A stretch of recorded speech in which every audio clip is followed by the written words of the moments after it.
Hi one, నేను మీ శ్రీ కృషి publications పుస్తక రచయిత, అదేవిధంగానే తెలుగు ఫ్యాకల్టీ నాగమణీంద్రారెడ్డి అండి. మరి తొలిసారి మన వీడియో చూసే మన ఛానల్ అయితే సబ్స్క్రైబ్ చేసుకోండి. అలాగే మీకు నచ్చితేనే లైక్ చేయండి, షేర్ చేయండి. మరి మనం ఎప్పటి నుంచో అనుకున్నామండి ఏపీడిఎస్సి 2025 అండి, 24 అండ్ 25లో మారింది కాబట్టి మరి ఈ ఏపీడిఎస్సి 2025 అనేది ఈ నెల చివరిలో అంటే మార్చి చివరిలో నోటిఫికేషన్ వచ్చేకి అవకాశం ఉంది అండి. మరి ఆల్రెడీ గతంలో మనకు విద్యాశాఖ మంత్రి గారు ఎన్నోసార్లు ప్రస్తావించడం జరిగింది. ఏమని సార్ అంటే ఈ నెల చివరిలో రీసెంట్ గా కూడా చెప్పారంటే మార్చి చివరిలో డిఎస్సి నోటిఫికేషన్ విడుదల చేస్తాము అనే అంశాన్ని ప్రస్తావించమనేది జరిగింది. దానికి సంబంధించి ఎస్సీ వర్గీకరణ అనే అంశం అనేది ముడిపడి పెట్టారు కాబట్టి మరి దానికి సంబంధించి కూడా ఒక మనకు క్లారిటీ అనేది రానున్నది కాబట్టి మరి క్లియర్ గా మనకు నోటిఫికేషన్ ఇచ్చేకి అవకాశాలు కూడా ఎక్కువగా ఉన్నాయండి. మరి ఎగ్జామ్ ఎప్పుడు పెడతారనేది కొద్దిగా టైం అయితే పడుతుందండి. ఎందుకంటే కొంతమంది 45 రోజులు అనే విధంగా మనకి కొన్ని చోట్ల స్ప్రెడ్ అవుతుంది ఉంది. మరి చూద్దాం, 45 రోజులు అయితే మ్యాక్సిమం ఉండకపోవచ్చు అండి. బట్ ఉండకపోయినా మీ ప్రిపరేషన్ మాత్రం మీరు కొనసాగిస్తూనే ఉండండి. నోటిఫికేషన్ ఎప్పుడు వచ్చినా, ఎగ్జామ్ ఎప్పుడు పెట్టినా నేను ప్రిపేర్ అవ్వాలి, నేను ఎగ్జామ్ రాయాలి, ఉద్యోగం సాధించాలనే కాన్సెప్ట్ మాత్రమే మనకు ఉండాలండి. మనకు పరిశీలించుకుంటే మరి అంతకంటే ముందుగా మొన్న జరిగిన టెట్ పరీక్షల్లో మన శ్రీ కృషి పబ్లికేషన్స్ వారి తెలుగు మెటీరియల్ నుంచి 100% మన పుస్తకం నుంచి బిట్స్ రావడం జరిగిందండి. సో మన పుస్తకాలు కావాల్సిన వారు మన నెంబర్కి అయితే కాల్ చేయండి. తెలుగు కంటెంట్ గ్రామర్ ఒక పుస్తకం, Telugu methodology, Telugu bit bank, అదేవిధంగానే ఓన్లీ తెలుగు గ్రామర్ కావాల్సిన తెలుగు గ్రామర్ కూడా అవైలబుల్ ఉంది. సైకాలజీ బిట్ బ్యాంక్ అందుబాటులో ఉంది. తర్వాత ఎస్జిటి వాళ్ళకి సంబంధించి ఆల్ మెథడ్స్ బుక్ కూడా మీకు అందుబాటులో ఉన్నాయండి. అండ్ ఇంకా ఏంటి సార్ అంటే ఫస్ట్ క్లాస్ నుంచి ఇంటర్ సెకండ్ ఇయర్ వరకు టీటీసీ బీఈడి తర్వాత టెట్ డిఎస్సి బుక్స్ ఏవి వాళ్ళని కూడా మన దగ్గర అయితే అవైలబుల్లో ఉన్నాయి. సో కావాల్సిన వారు మన నెంబర్లు అయితే సంప్రదించండి. 63008784979182881240. మరి ఇక్కడ పరిశీలించుకుంటే ఏపీడిఎస్సి 2025 సంబంధించి లింక్ ఉన్న అంశం ఏంటి సార్ అంటే ఎస్సీ వర్గీకరణ అండి. మరి ఈ ఎస్సీ వర్గీకరణపై ఈ నెల చివరి లోపు మనకి ఆర్డినెన్స్ అమలు అంటూ మనకి ఈ రోజు అయితే వార్తాపత్రికలో, ఈనాడు వార్తాపత్రికలో రావడం అనేది జరిగింది. నాట్ ఓన్లీ ఈనాడు కాదు, అన్ని వార్తాపత్రికలు కూడా ఇది న్యూస్ ఉంటుందండి. మరి ఇక్కడ పరిశీలించుకుంటే ఏంటి సార్ అంటే మరి ఈ ఏకసభ్య వన్ మ్యాన్ కమిషన్ మనకు ఒక నివేదిక అయితే సమర్పించడం జరిగింది. ఆ నివేదికను మరి శాసనసభలో మరి ప్రవేశపెట్టడం జరిగింది. మరి ఆల్రెడీ దాని ఆ తీర్మానాన్ని మనోళ్ళు ఆమోదించడం కూడా జరిగిందండి. మరి ఆమోదించారు, కానీ ఆ ఆమోదించిన దాన్ని మరి బిల్లుగా చేసి చట్టంగా రూపొందించాల్సి ఉంటుంది. ఆ సమయానికి ఇక్కడ ఏమైంది సార్ అంటే శాసనసభ సమావేశాన్ని ఒక రీజన్ వల్ల ఆపివేయడం జరిగింది.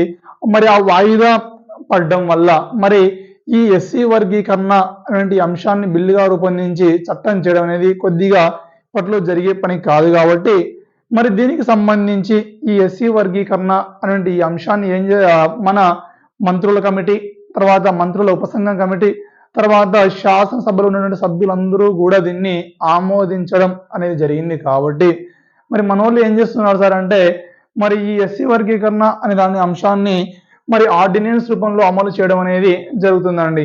మరి ఈ ఆర్డినెన్స్ రూపంలో అమలు చేసేసరికి దీనికి 6 నెలల పైగానే సమయం అనేది పడుతుంది. కాబట్టి మరి ఇంతలోపు ఈ డిఎస్సి నోటిఫికేషన్ మరి ముందు చెప్పిన విధంగానే మరి ఎవరు నారా లోకేష్ గారు కానీ, ముఖ్యమంత్రి గారు కానీ చెప్పిన విధంగానే ఈ నెలాఖరు లోపు మనకు నోటిఫికేషన్ ఇచ్చేకి అవకాశం అయితే ఉంటుందండి.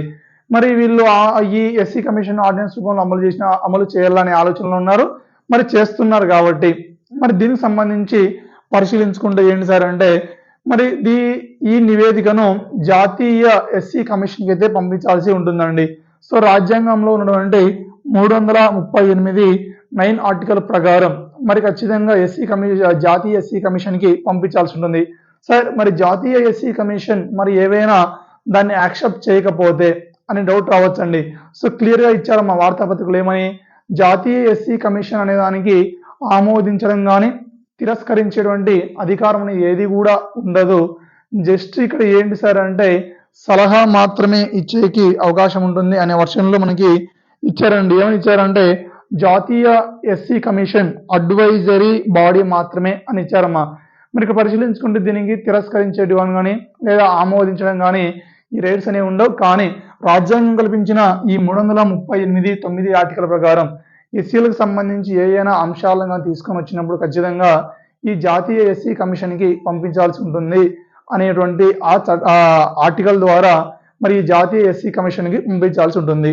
సార్ అదేవిధంగానే మరి కేంద్ర ప్రభుత్వం ఏమైనా దీన్ని ఆమోదించాలా అంటే కేంద్ర ప్రభుత్వం ఆమోదించాలనే క్వశ్చన్ సమాధానం ఏంటిదంటే ఆల్రెడీ సుప్రీంకోర్టు తీర్పు ఇచ్చింది. ఏమని మరి ఈ ఎస్సీ వర్గీకరణ అనే అంశాన్ని కేంద్రంతో సంబంధం లేదు, రాష్ట్రాలకి అప్పచెప్పడం అనేది జరిగింది. కాబట్టి మరి ఎస్సీ వర్గీకరణ అనే అంశాన్ని రాష్ట్రాలే నిర్ణయం తీసుకోవాల్సి ఉంటుందండి. సో దీనికి సంబంధించి ఎటువంటి అనుమతులు కూడా అవసరం లేదు. మరి ఇక్కడ ఈ ఎస్సీ వర్గీకరణ అనే అంశాన్ని ఆర్డినెన్స్ రూపంలో అమలు చేస్తారు. దానికంటూ 6 లేదా 7 నెలల సమయం పడుతుంది. ఇంతలోపు మన వాళ్ళకి ఇష్టం లేకపోతే దాన్ని రద్దు చేయడం కూడా జరుగుతుంది. సో 7 నెలల తర్వాత 7 నెలలకో 6 నెలలకో ఆ చట్టం రాకపోతే చట్టం చేయకపోతే మన వాళ్ళకి ఇష్టం ఉంటే దాన్ని రద్దు కూడా చేసుకోవచ్చు అండి, ఎటువంటి సమస్య లేదు. బట్ ఇక్కడ పరిశీలించుకుంటే మరి ఈ ఎస్సీ వర్గీకరణ అనే అంశం మనకు కొద్ది వరకు క్లియర్ అవుతుంది. కాబట్టి మరి ఈ నెల చివరి నాటికి అంటే మార్చి చివరి నాటికి డిఎస్సి నోటిఫికేషన్ విడుదల చేస్తాము అంటూ ఈ విషయాన్ని గతంలో మరి విద్యా శాఖ మంత్రి అయినటువంటి నారా లోకేష్ గారు ప్రస్తావించారు. మరి నిన్నటి రోజు అంటే గురువారం రోజు ఏమైనా ప్రస్తావించారా సార్ అంటే దాని గురించి ప్రత్యేకంగా ప్రస్తావన అయితే జరగలేదండి. మరి ముందు ప్రస్తావించారు అనే విషయాన్ని మాత్రమే మనకు వార్తాపత్రికలు ఇవ్వడం జరిగింది. మరి నోటిఫికేషన్ ఏ విధంగా ఉంటుంది, ఎప్పుడు ఉంటుంది అనేది మనకి ఒక వారం లేదా 5-6 రోజుల్లో లేదా ఈ నెల చివరకు లేదా ఏప్రిల్ ఫస్ట్ వీక్లో మనకు ఈ డిఎస్సికి సంబంధించి ఫుల్ క్లారిటీ అనేది రావడం జరుగుతుందండి.